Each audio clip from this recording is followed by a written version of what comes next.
మీ అందమైన ప్రయాణం ప్రారంభించండి. 49 మీ తల్లిదండ్రులు కావాలనే కలలను సాకారం చేయడానికి సహాయపడుతుంది. వైజాగ్ లాస్ట్ మార్చ్‌లో ట్రిప్‌కెళ్ళాం సార్. కొంచెం ఒక 1 అవర్ ట్రావెల్ తర్వాత ఒకతనొచ్చి కూర్చున్నాడు. ఆల్‌మోస్ట్ నైట్ 10 అట్లా అయిపోయిందండి. ట్రైన్‌లో ఎళ్ళేటప్పుడు మేము చాలా సెల్ఫీలు తీసుకున్నామండి ఫోటోలు స్టార్ట్ అయినప్పుడు. అప్పుడు కూడా ఈ ఫోటోస్‌లో బ్యాక్ సైడ్ బ్యాక్‌గ్రౌండ్‌లో అతను కనిపించడం. హైదరాబాద్ నుంచి వైజాగ్ వచ్చిన ట్రైన్‌లో తీసుకున్న ఫోటోల్లో బ్యాక్‌గ్రౌండ్‌లో ఉన్నాడు. షిప్‌లో జర్నీ స్టార్ట్ అయిందండి. ఒక 1 అవర్ 2 అవర్స్ తర్వాత కూర్చున్నప్పటికి ఆయన ముందే అక్కడ ఉన్నాడు. బహుశా అతను కూడా ఏమైనా ట్రిప్‌కి వచ్చాడేమో. సార్ ఇప్పుడు నేను నా వైఫ్ నాకు ఎవరైతే సజెస్ట్ చేశారో ఆ ఫ్రెండ్ కి తప్ప ఈ షిప్ జర్నీ గురించి ఎవరికి తెలియదు. ఈవిడ ఇన్ఫర్మేషన్ ఇస్తే వస్తున్నాడా లేకపోతే కోఇన్సిడెంటల్ గా జరుగుతుందో నాకు అసలు అర్థం కాలేదు. ఇప్పుడు మీరు గమనించేది ఆవిడ కూడా గమనించి సర్ప్రైజ్ అయ్యారా? ఏంటంటే వీడు మనం వెంట పడుతున్నాడు, ఎక్కడ పడితే అక్కడికి వస్తున్నాడు అనే కామెంట్ వచ్చిందా? ఎందుకంటే మీకు కనిపించేది ఆవిడ కూడా కనిపిస్తుంది కదా. ఆవిడే సర్ప్రైజ్ అవ్వలేదు, క్యాజువల్ గానే మాట్లాడుతుంది ఆవిడ. హలో, కొంచెం ఫ్రీ అవుతావా? మాట్లాడాలి, కొంచెం ఇంపార్టెంట్. సాయంత్రం ఇంటికి వస్తారు కదా, మాట్లాడదాం. హలో మేడం, నేను ఇంటికి వచ్చి మాట్లాడేది అయితే నేను ఇంటికి వచ్చి మాట్లాడతా. ఏంటి అలా మాట్లాడుతున్నావు? నేను మాట్లాడడం తప్పు అనట్లేదు, నువ్వు మాట్లాడిన విధానం తప్పు అన్నా. ఎలా మాట్లాడో తెలుసా? ఏం మాట్లాడిన విధానం? ఏం చూసినావు మాట్లాడిన విధానంలా?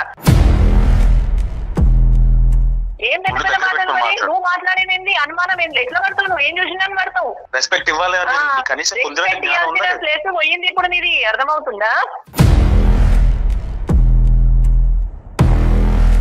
సార్ నేనైతే డిసైడ్ అయిపోయింది సార్, కానీ నాకు నా వల్ల నువ్వేంది డిసైడ్ అయ్యేది అక్కడ? నువ్వేంది డిసైడ్? నేనే డిసైడ్ అవుతున్నాను. నేను ఉండను నీ ఎంబడి. చూసారా సార్?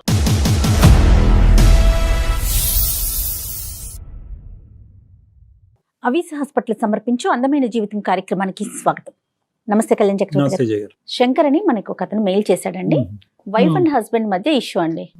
అది ఎక్కడ దాకా అంటే ఇద్దరం విడిపోదాం, ఎవరు బతుకు వాళ్ళు బతుకుదాం అనే దాకా వెళ్ళిందట. సో మనకి మెయిల్ పెట్టాడు. నేను ఒకసారి మీతో మాట్లాడేస్తానని చెప్పాను షోలో. హలో హలో, శంకర్ గారండి? అవునండి, నేను జయానండి, అందమైన జీవితం ప్రోగ్రామ్ నుంచి కాల్ చేస్తా ఉన్నాను. నమస్తే అండి. నమస్తే అండి. నమస్తే. నాతో పాటు డాక్టర్ కళ్యాణ్ చక్రవర్తి గారు కూడా ఉన్నారు. మీ మెయిల్ చెప్పాను, నేను బ్రీఫ్ గా చెప్పానండి డాక్టర్ గారికి. ఒక్కసారి మాట్లాడతారా? నమస్తే సార్.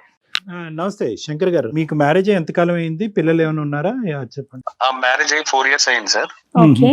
ఒక 3 years బాబు ఉన్నాడు. 3 years బాబు. ఏం చేస్తుంటారండి మీరు? నేను సెల్ఫ్ ఎంప్లాయిడ్ అండి, నేను బిజినెస్ చేస్తాను. Okay, business. మీ వైఫ్ అండి? మా వైఫ్ హౌస్ వైఫ్ అండి. రైట్, ఓకే అండి. వైజాగ్ లాస్ట్ మార్చ్‌లో ట్రిప్‌కి వెళ్ళాం సార్. ఆ వైజాగ్ ట్రిప్ లో మాత్రం నాకు బాగా విరక్తి వచ్చేసింది ఆవిడ బిహేవియర్. అంటే మా వైఫ్ చాలా అందంగా ఉంటుంది, నేనే ఆవిడని ఇష్టపడి ఇంట్లో మాట్లాడి నేనే చేసుకున్నాను సార్. కాకపోతే ఆవిడ బిహేవియర్ అంటే ఇంట్లో ఉన్నప్పుడు కూడా కొంచెం అంటే ఫోన్ కాల్స్ కొంచెం సీక్రెట్ గా మాట్లాడటం లాంటివి నాకు అనిపించాయి. ఏది ఇవన్నీ ట్రిప్ కు ముందు చెప్తున్నారు మీరు? ఆ ట్రిప్ కు ముందు జరిగిందండి. అప్పుడు సర్లే ఓకే, మేబీ ఇంట్లో వాళ్ళైనా ఉండొచ్చు అని నేను లైట్ తీసుకున్నాను. ట్రిప్ కి వెళ్ళినప్పుడు మాత్రం ఆవిడ బిహేవియర్ మాత్రం కంప్లీట్ చేంజ్ అయిపోయిందండి. కంప్లీట్ చేంజ్ అయిపోయిందంటే కంప్లీట్ ఇంకా ఆవిడ బయట పడిపోయింది. హైదరాబాద్ లో మేము వైజాగ్ స్టార్ట్ అయ్యాము. స్టార్ట్ అయిన తర్వాత కొంచెం ఒక 1 అవర్ ట్రావెల్ తర్వాత ఒక అతను వచ్చి కూర్చున్నాడు. ఆల్మోస్ట్ నైట్ 10 అట్లా అయిపోయిందండి. ఓకే. నాది అప్పర్ బెర్త్, నేను పైకి వెళ్ళి పడుకుంటున్నాను, ఇంకా పడుకోలేదు, నిద్రపోలేదు.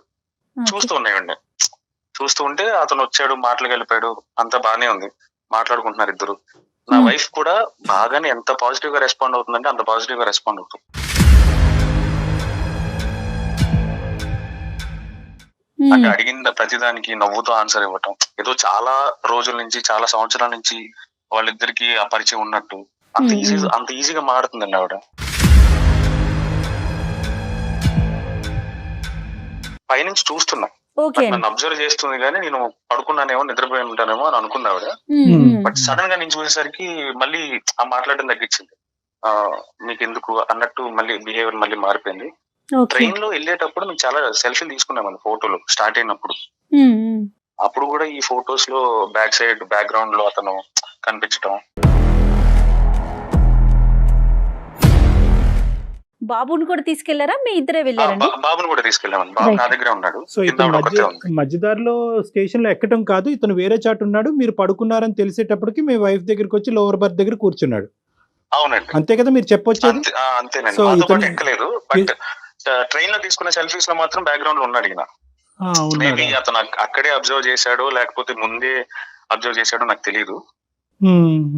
మీ సెల్ఫీలు తీసుకున్న సెల్ఫీలో మాత్రం ఈయన ఉన్నాడు. ఏం మాట్లాడుకుంటున్నారండి? అంటే ఎంతో కొంత మీకు వినిపించి ఉంటుంది కదా, వాళ్ళిద్దరి మధ్యన సంభాషణ ఏంటి? అంత ఫెమిలియర్ టాపిక్స్ ఏముంటాయి వాళ్ళకి?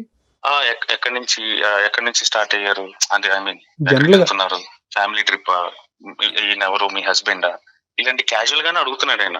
కాకపోతే ఈవిడ రెస్పాండ్ అవ్వడం మాత్రం చాలా రోజుల నుంచి పరిచయం ఉన్న మనిషితో మనం ఎలా మాట్లాడతామో అంత ఈజీగా రెస్పాండ్ అవుతుంది సార్. అతని వైపు నుంచి నార్మల్ గానే ఉన్నాయి క్వశ్చన్స్ అవి. అతని క్వశ్చన్స్ నార్మల్ గానే ఉన్నాయి. నార్మల్ గా అంటే అతని ఇంటెన్షన్ ఏంటి అనేది నేను అబ్జర్వ్ చేయలేదు, కానీ నేను నా వైఫ్ ని అబ్జర్వ్ చేసుకుంటా కదండి.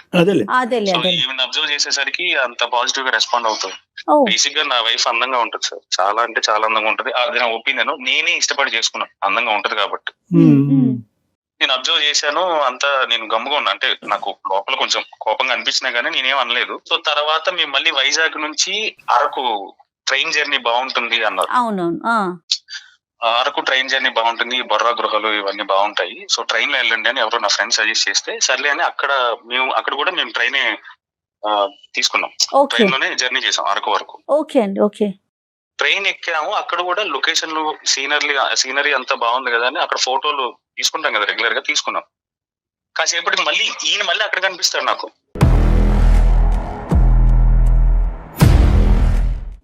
మీకు ఫోటోల్లోనే కనిపిస్తున్నాడు ఈ మనిషి, డైరెక్ట్ కనిపించట్లేదు.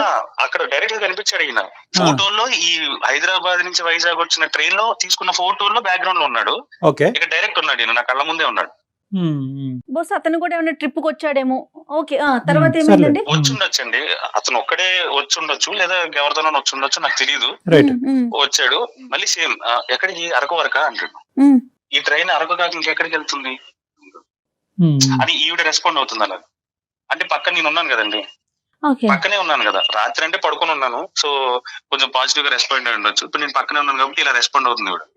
ఈ ట్రైన్ అరకు కాక ఇంక ఎక్కడికైనా వెళ్తుంది అంటే, అయ్యో అలా అని కాదు, క్యాజువల్ గా అడిగాను మిమ్మల్ని, మీరు కోపం వచ్చినట్టు మీకు, మీరు కోపంలో చాలా అందంగా ఉన్నారు అన్నాడు ఆయన. అంటే మీరు పక్కన ఉండగానే ఈ మాటల పక్కన అంటే నేను బాబు విండో దగ్గర నుంచున్నాము, సీట్ లో కూర్చొని ఉన్నారు పక్కన ఉన్న సీట్ లో దగ్గరలో. ఇలా కన్వర్జేషన్ స్టార్ట్ అయింది. ఆయన మీ హస్బెండ్ కదా, ఈ కిడ్ బాబు పేరేంటి, హస్బెండ్ పేరేంటి, మీ హస్బెండ్ ఏం చేస్తుంటాడు, మళ్ళీ కన్వర్జేషన్ అతను స్టార్ట్ చేశాడు.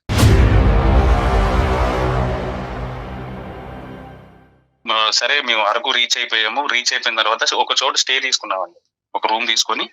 సరే ఇక్కడ బొంగులో చికెన్ బాగా ఫేమస్ కదా, బొంగులో చికెన్ తిందాం, ఈవిడ పేచి పెడితే సర్లే తిందాంలే అని చెప్పి తీసుకుని వెళ్ళాము. హోటల్కి వెళ్ళాము, కూర్చున్న తర్వాత బొంగు చికెన్ ఆర్డర్ చేసాము, వచ్చింది. సగం తిన్న తర్వాత మా బాబు అలర్ట్ చేయడం స్టార్ట్ చేశాడు. అంటే నాకు ఐస్ క్రీమ్ కావాలి, అక్కడ ఐస్ క్రీమ్ షాప్ ఉంది, నన్ను తీసుకెళ్ళు డాడీ అంటే. పిల్లలు చూడగానే కొంచెం పేచి పెడతారు కదండి, అలాగే పేచి పెడితే నేను సర్లే తీసుకెళ్తాను రా, నేను కొనిస్తానని చెప్పి నేను తీసుకొని వెళ్ళాను. వెళ్ళి ఐస్ క్రీమ్ కొనుక్కొని రిటర్న్ జస్ట్ స్టార్ట్ అయ్యాను. స్టార్ట్ అవ్వగానే బ్యాక్ టేబుల్ మీద మళ్ళీ ఈయనే ఉంటాడు. ఈవిడ ఇన్ఫర్మేషన్ ఇస్తే వస్తున్నాడా లేకపోతే కోఇన్సిడెంట్లీ జరుగుతుందో నాకు అసలు అర్థం కాలేదు. లేదా ఇంతకు ముందే వీళ్ళిద్దరికి పరిచయం ఉందా, లేకపోతే ఈవిడికి, లేకపోతే దారిలో ఏమైనా ట్రైన్ లో గానీ రాత్రి జరిగిన కన్వర్జేషన్ లో గానీ కాంటాక్ట్స్ చేంజ్ చేసుకోవడం ఇలాంటివన్నీ జరిగాయా, లేకపోతే ముందే ఉందా నాకు తెలియట్లేదు. చక్రి గారు ఇప్పుడు ఒక్క నిమిషం, సారీ అండి, ఇప్పుడు మీరు గమనించేది ఆవిడ కూడా గమనించి సర్ప్రైజ్ అయ్యారా? ఏంటండి వీడు మనం వెంట పడుతున్నాడు, ఎక్కడ పడితే అక్కడికి వస్తున్నాడు అనే కామెంట్ వచ్చిందా? ఎందుకంటే మీకు కనిపించేది ఆవిడ కూడా కనిపిస్తుంది కదా, ఆవిడ ఎక్కడైనా సర్ప్రైజ్ అయిందా? ఆవిడే సర్ప్రైజ్ అవ్వలేదు, క్యాజువల్ గానే మాట్లాడుతుంది ఆవిడ. ఎక్కడ వచ్చి ఎక్కడ పలకరించినా కూడా అక్కడ కూడా పలకరించాడా? ఐస్ క్రీమ్ దగ్గర, రెస్టారెంట్ లో? రెస్టారెంట్ లో ఆవిడ కొంచెం దూరంగా ఉంది, కొంచెం 4-5 షాపుల అవతల ఈ ఐస్ క్రీమ్ షాప్ ఉంటే నేను అక్కడికి వెళ్ళి వస్తున్నా. వచ్చేటప్పటికి వీళ్ళిద్దరు మాట్లాడుకుంటున్నాం. Right, okay. So continue. చూడగానే నాకు అసలు ఫ్యూజ్ ఎగిరిపోయింది సార్. అసలు ఎలా రియాక్ట్ అవ్వాలో కూడా నాకు అసలు అర్థం కూడా కాలేదు. ఓకే. సో ఏంటంటే ఒక స్ట్రెచ్ ఆఫ్ పీరియడ్ ఇంత స్ట్రెచ్ ఆఫ్ పీరియడ్ లో ఒక వ్యక్తితో ఇలా కాన్వర్స్ చేయడం అనేది మీరు ఇంతకు ముందు చూడలేదు కాబట్టి ఈ రోజు ఇంతకుముందు, మీరు షాక్ అయ్యారు. ఓకే, ఇన్ని సార్లు రిపీటెడ్ ఇది చూడలేదండి. రైట్. ఓకే. అందులోనే మేము అనుకోని సిచ్యువేషన్ లో, అంటే మేము అనుకోని ఇక్కడికి వెళ్తాము అని ఒక ఐడియా కూడా లేదు.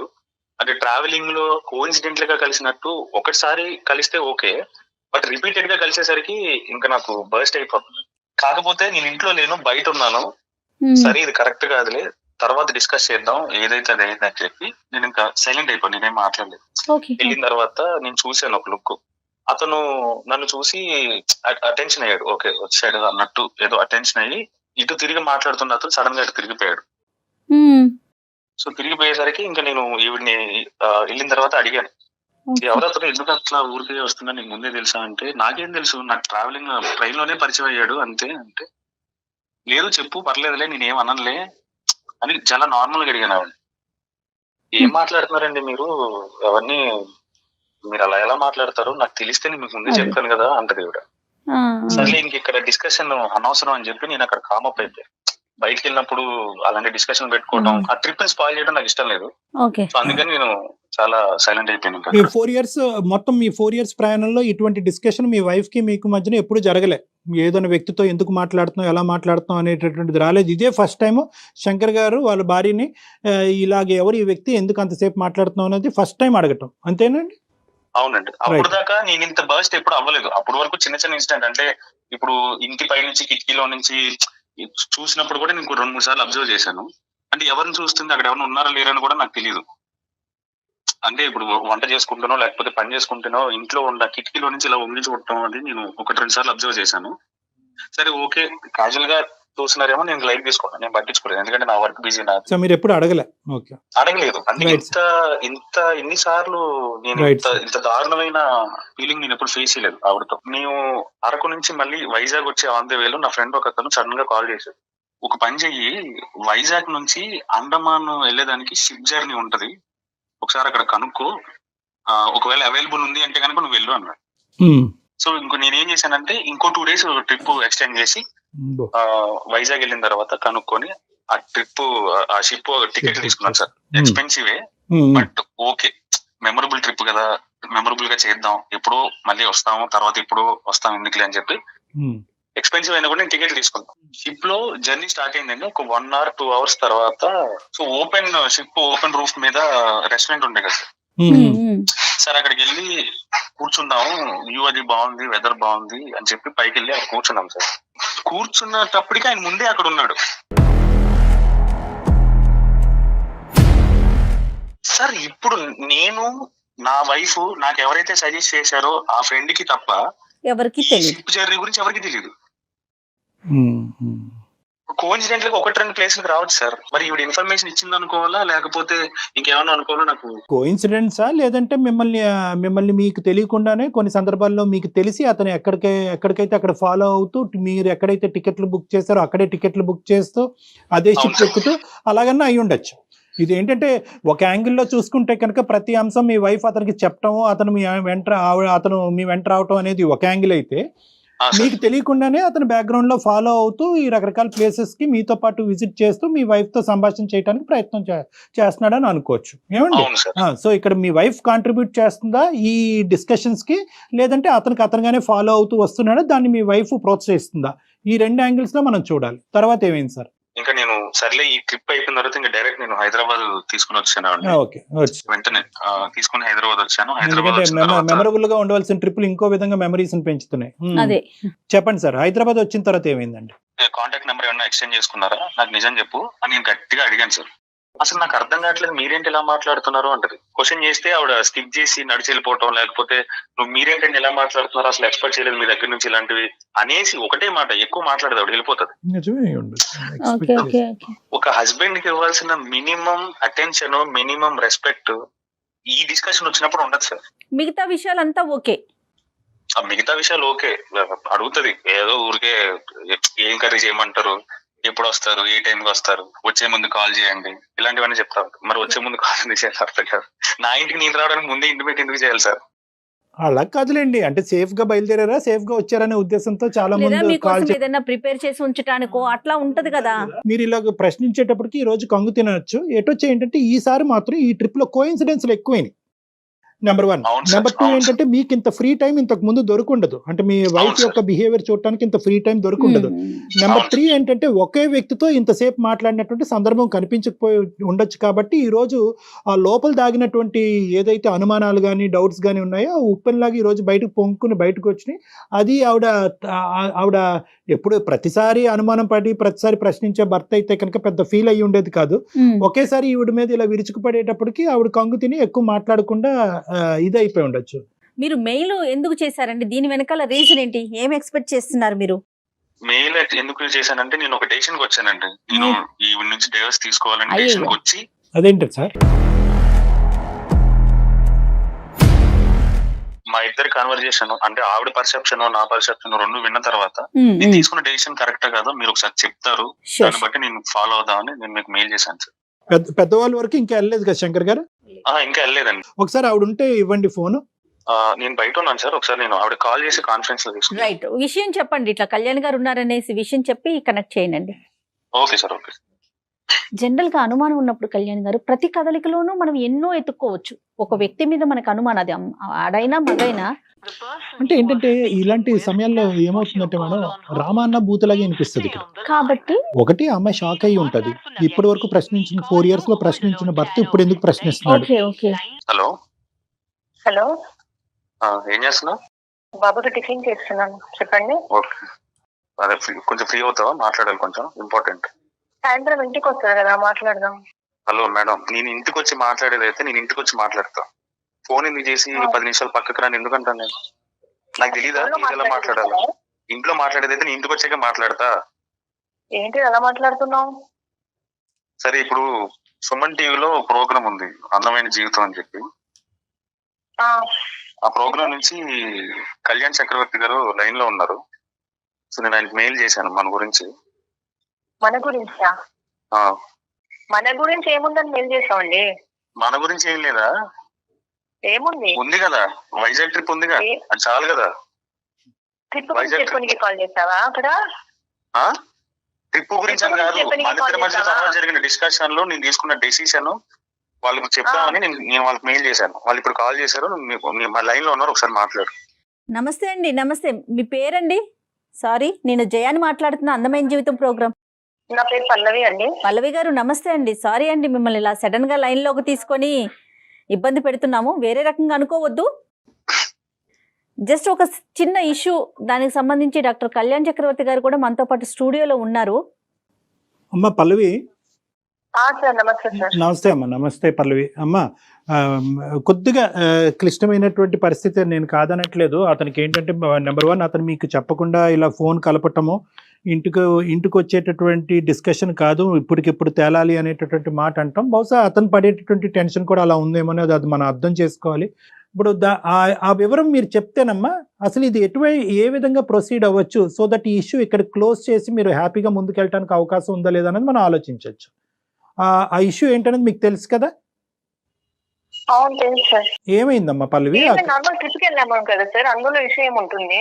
అంతే కరెక్ట్. ట్రిప్ కి వెళ్తే విషయం ఏముంటుంది? ట్రిప్ కి వెళ్ళానంటే ట్రిప్ కి వచ్చిన మనిషి గురించి చెప్పు. ట్రిప్ కి ఎవరెవరు వెళ్ళారు, ఎవరు జాయిన్ అయ్యారు, అది కూడా చెప్పు. అంటే ఏమంటున్నారు? ట్రిప్ కి ఎవరెవరు స్టార్ట్ అయ్యాం? నువ్వు నేను కదా స్టార్ట్ అయ్యాం. తర్వాత వచ్చి ఎవరు జాయిన్ అయ్యారు దారిలో, అది కూడా చెప్పు. అది ఎందుకు చెప్పట్లేదు? ఎవరు జాయిన్ అయ్యారండి? జర్నీ అన్నప్పుడు ఎవరో పక్కన ఉంటారు, వాళ్ళని జాయిన్ చేస్తారు ఏంటిది? ఇక్కడి నుంచి వైజాగ్ వెళ్ళారు, అరకు కూడా అతను వచ్చాడంటే సరే, ఇక్కడ హైదరాబాద్ టు అరకు అతను కూడా అదే టికెట్ బుక్ చేసుకున్నాడు అని అనుకోవచ్చు. కానీ ఏంటంటే అక్కడి నుంచి అండమాన్కి కూడా మీతో పాటు షిప్ లో ప్రయాణం చేసి ట్రైన్ లో, ప్లస్ ఏంటంటే ఆ తర్వాత అండమాన్ వెళ్ళేటటువంటి క్రమంలో షిప్ లో కూడా వచ్చాడు, షిప్ లో కూడా మీరు మాట్లాడుకున్నారు అనేటటువంటిది ఎలా తెలిసింది అతనికి? మా జర్నీ ఐటినరీ అంతా కూడా అతనికి ఎలా తెలిసింది అనేది ఒక ప్రశ్న. రెండోది ఏంటంటే కనుక ఎప్పుడు మాట్లాడుకున్నా కూడా మీ హస్బెండ్ గారు దూరంగా ఉన్నప్పుడే మీరిద్దరూ మాట్లాడుకోవటం జరిగింది. తర్వాత అతను పై బర్త్లో పడుకున్నప్పుడు కానీ లేదంటే హోటల్లో బాబుతో పాటు దూరంగా ఉన్నప్పుడు కానీ షిప్లో డెక్ మీద అతను దూరంగా ఉన్నప్పుడు మీరిద్దరు సంభాషించుకోవటం ఏంటంటే మీరు ఎక్కడ కూర్చుంటే అక్కడ మీ వెనకాలే కనిపిస్తూ ఉంటే సహజంగా ఎవరికైనా అనుమానం వస్తుంది కదా, ఆ ప్లేస్ లో మీరున్న మీకు కూడా అలానే అనిపిస్తుంది కదా. వస్తుంది మేడం, జర్నీ అన్నప్పుడు అందరితో వెళ్తారు వస్తారు, అతను అనుమానం పడుతుంటే ఎలా? అంటే జర్నీ అన్నప్పుడు పక్కన వెళ్తూ మాట్లాడుకోమా మనము. కరెక్టే మాట్లాడుకుంటాం. తప్ప అది అలా మాట్లాడము తప్పు కదా. నేను ఆలోచించుకుంటే నేను మాట్లాడడం తప్పు అనట్లేదు, నువ్వు మాట్లాడిన విధానం తప్పు అంటున్నా. ఎలా మాట్లాడో తెలుసా? ఏం మాట్లాడిన విధానం, ఏం చూసినావు మాట్లాడిన విధానంలా? ఎప్పటి నుంచో పరిచయం ఉన్న మనిషితో ఎలా మాట్లాడుతారో అలా మాట్లాడావు. నేను అది అడుగుతున్నాను. నేను అవునా, నీకు అలా అనిపించవచ్చు, నీ ఆలోచనలు అలా ఉన్నాయి, నా ఆలోచనలు అలా ఏం లేవు, నీ పనులు అలా ఉన్నాయి. ఇంట్లో దాకా మాట్లాడే విషయానికి కథలాగా తీసుకెళ్తావా? అట్లాగే ఎవరు తీసుకెళ్లారు? తీసుకెళ్ళేదాకా తీసుకెళ్ళినావు మరి నువ్వు ఏందాకా తీసుకెళ్ళినావు? పల్లవి గారు కోఇన్సిడెన్స్ అయ్యి ఉండొచ్చు. పల్లవి గారు ఇక్కడ ఏంటంటే ఒకటమ్మా, మీరు దయచేసి అర్థం చేసుకోండి. లేదు సార్, అతను లేదు, మీరే చెప్పండి. పరిచయం ఉన్నప్పుడు ఎవరన్నా మాట్లాడుకుంటా చేసుకుంటారు, అతను ఆలోచించుకొని తనకు ఏదో ఆలోచనలు చెడు ఆలోచనలు అబ్సల్యూట్లీ ఇలా చేస్తాడు అతను. వినండి పల్లవి గారు, ఒక్క నిమిషం వినండి, నేను చెప్పేది వినండి. ఇక్కడ ఏంటంటే అతని మైండ్ లో ఒక క్వశ్చన్ పడింది, అది అనుమానం అంటారా ఏమంటారా అన్నది మనకు తెలియదు. ఆ ఆలోచన ఖచ్చితంగా అతను అనుమానమే, దాన్ని నివృత్తి చేయవలసినటువంటి బాధ్యత మీ మీద ఉంది కదా. అలా ఎలా అంటాడు సార్? ఎలా అంటాడు అతను? ఎలా అంటాడు ఆ విషయము? సిగ్గు ఉండాలి కదా. అతను ఏమి అనట్లేదు. ఎలా అంటాడు అతను? నువ్వు సిగ్గు గిగ్గు అని పెద్ద పెద్ద మాటలు మాట్లాడు. ఏం పెద్ద పెద్ద మాటలు? నువ్వు మాట్లాడేది అనుమానం ఏంటి? ఎట్లా పడతావు? నువ్వు ఏం చూసినా పడతావు? నేను మొగుండన్న జ్ఞానం వచ్చాడు ఉందా లేదా? అసలు జ్ఞానం ఉందా లేదా? మొగుడు ఉన్నాడు, కనీసం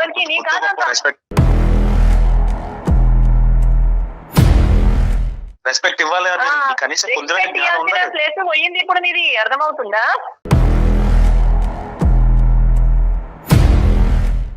ఈ రోజైతే నువ్వు అనుమానం పడుతున్నావు, ఎక్స్పర్ట్ ఇక్కడ పక్కనే జరిగింది. ఇప్పుడు జరగాలి నాకు జరగాల్సింది.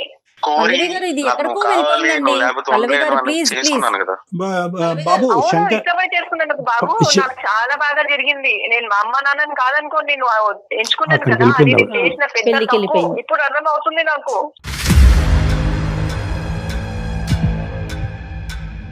శంకర్ సార్ చెప్పండి సార్. ఇలా అయితే కనుక మనం ఏం కంక్లూజన్ కి వస్తాము? నువ్వు నా జీవితాన్ని చేసావు, నేను నీ జీవితాన్ని చేయటం కాదు. నువ్వు చేసినావు మనసులో అనుమానం పెట్టుకొని, నేను కాదు. చిన్న ఈ విషయానికి అనుమానం పడతారు ఎవరైనా?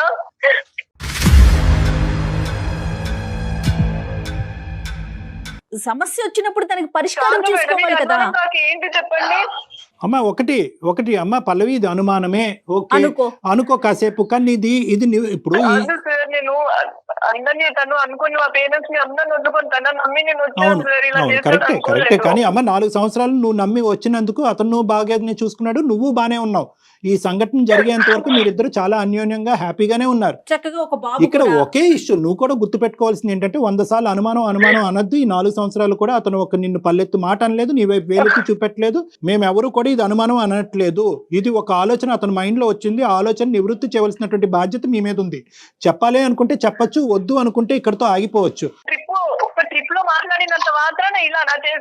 అమ్మ ఎక్కడికో తీసుకెళ్ళటం కాదు, వాస్తవానికి డివోర్స్ అనే పదం కూడా అతని నోట్లోంచి వస్తే అతని నోటికి మేము బ్రేక్స్ వేసి నీకు ఫోన్ కల్పించాం. మేము మంచి చేయడానికి ఎప్పుడు క్వశ్చన్ రానటువంటి నీ భర్త ఈ రోజు క్వశ్చన్ చేసినప్పుడు విడమర్చి చెప్పేసేయండి. ఏం సంభాషించుకున్నారు, అతను ఎందుకు వచ్చేవాడు, ఎక్కడెక్కడ ఏమేమి మాట్లాడుకున్నారో అది చెప్పేసి క్లోజ్ చేసేసేయండి, అయిపోయింది. అది అతను నాతో ముందే పరిచయం ఉంటే ఇంటి దాకా రావాల్సింది, నేనేదో అతనికి నెంబర్ ఇవ్వాల్సింది, కంటిన్యూగా మేము మాట్లాడుకోవడం జరగాల్సింది. అతను ఏముంది ఇక్కడ అసలు? కరెక్టే. నిజంగా ఆ దురుద్దేశం మీకు ఉంటే కనుక ఇవన్నీ జరుగుతాయి. ఆ మనిషి మనకి ఏదో ఒక రకంగా అయితే తనకు కనపడాలి కదా. ఆ జర్నీ మాటకే కనపడి వెళ్ళిపోవడం ఎలా చెప్పండి? అవును అంటే ఇంటికి రప్పించే ప్లాన్ కూడా ఉందన్నమాట. అయితే అరే మీరు మళ్ళీ ఎక్కడికో వెళ్తున్నారండి. అదే ఉంటుంది నీకు. శంకర్ అది కాదు శంకర్. అది ఇప్పుడు చూసారా మీరు ఇప్పుడు ఇప్పుడు ఆ అమ్మాయిని మనం సానుకూలంగా ఫ్లెక్సిబుల్ గా అమ్మాయి చేతి సమాధానం చెప్పించాలని అనుకునేటప్పటికి మీరు ఒక నెగిటివ్ గా ఏంటంటే ఇంటి వరకు వచ్చే సార్ నేనేదో నెంబర్ ఇచ్చానని అనుకుంటున్నారా? ఒక ఆడపిల్లని అలాగా తెలివి తక్కువగా ఒక ఆధారం లేకుండా మేము అలా పరువు తీసేటటువంటి స్టేజ్ కాదమ్మా ఇది. దయచేసి వినండి. ఇక్కడ ఏంటంటే అతను అలానే మాట్లాడుతున్నారు కదండి, విన్నారు కదా మీరు? కాదమ్మా, అక్కడ అమ్మ 2 అంశాలు. అలాగే మాట్లాడుతూ ఉండేవాడు 4 years బట్ అంటే అది వేరే విషయం. ఈ ఒక్క సంఘటనలోనే అలా మాట్లాడుతున్నప్పుడు మీరు ఏమనాలి? ఏంటంటే ఎప్పుడు ఆలోచించిన విధంగా ఇలా ఆలోచిస్తున్నారు, ఏబిసి అంతే అని చెప్పేసేయండి, అయిపోతుంది. నేను వెళ్ళిన దగ్గరికి అతను అనుకోకుండా వచ్చాడు సార్. అట్లా అతను ఏదో చికెన్ దొరుకుతుంది అన్నాడు సము. ఆ విషయంలో నేను అక్కడ మాట్లాడుతున్నాడు. అతను అక్కడనే నిల్చొని ఉన్నారు, పక్కనే ఉన్నారు కొంచెం డిస్టెన్స్ లో. అక్కడ మాట్లాడము. మళ్ళీ షిప్ లో వెళ్ళినాక కోయిన్సిడెంట్ గా మేమున్నాము, అతను వచ్చాడు. అరే మీరు కూడా ఇక్కడ అన్నారు. నేను కూడా అవును మీరు కూడా వచ్చారా అన్నాను. అలాంటివి కొన్ని అనుకోకుండా జరిగిన విషయాలు సార్. ఇది అయిపోయింది. క్లియర్ కట్ గా అతనికి ఒకసారి చెప్పండి, ఈశ్వర్ క్లోజ్ చేసుకోండి. అప్పుడు శంకర్ అడుగుదాం నమ్ముతాడా లేదా అనేది. ఇంకా అసలు మాట్లాడదలుచుకోలేను సార్ నేను.